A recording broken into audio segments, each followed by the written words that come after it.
Chapter 1, The Palace of Sparta. In the grand, majestic palace of Sparta, Helen stood on a balcony overlooking the lush gardens below.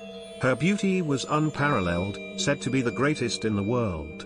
As she gazed out, her husband, King Menelaus, approached, concern etched on his face. "Helen, you seem lost in thought. What troubles you, my love?" Menelaus asked softly. Helen sighed, her eyes distant. "Menelaus, have you ever wondered if fate dictates our hearts? If we are but players in a divine game?" Menelaus smiled gently. "You speak in riddles, dear wife. But I love you, and that's enough for me. And I care for you, Menelaus," Helen replied softly.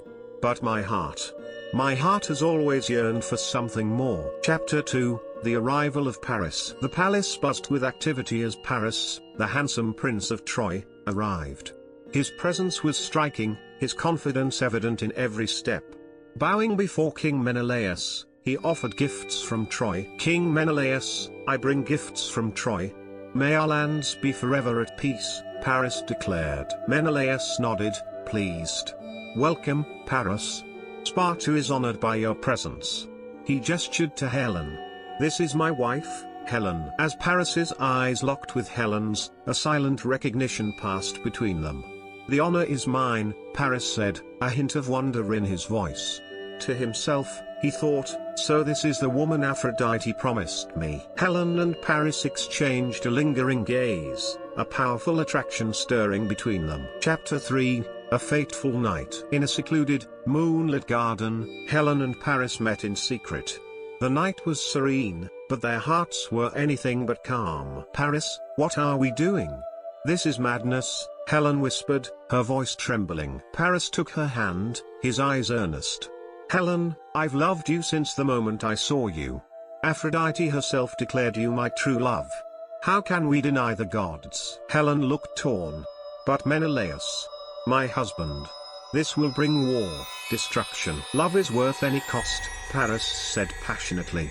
"Come with me to Troy. We'll find our destiny together." Helen looked into Paris's eyes and saw her own longing reflected there. She nodded, her decision made. Chapter 4, The Escape. At dawn, Helen and Paris, cloaked in secrecy, sneaked out towards a waiting ship. The palace was quiet, but tension hung in the air. "Helen? Helen, where are you?" Menelaus's voice called out from a distance. Tears welled up in Helen's eyes. "I'm sorry, Menelaus." Turning to Paris, she urged, "Let's go, quickly." They boarded the ship and sailed away, the horizon symbolizing both a new beginning and an impending doom. Chapter 5, The Siege of Troy. The battlefield outside the walls of Troy was chaotic, warriors clashing amidst the cries of battle. Helen watched from the walls, her heart heavy with sorrow. "This is all because of me. So much death and suffering," she whispered to herself. Paris, wounded but determined, approached her. "Helen, you are worth every sacrifice. I'd rather die loving you than live without you." Helen tended to Paris's wounds, their bond deepened by the trials they faced together. Despite the chaos around them, their love remained a beacon of hope. Chapter 6, The Fall of Troy. Troy lay in smoldering ruins. Helen stood amidst the destruction, her eyes filled with sorrow and regret. Menelaus found her, his expression a mix of anger and longing. "Helen, after all this time, I still love you. Come back to Sparta with me," Menelaus pleaded. Helen looked at the devastation around her.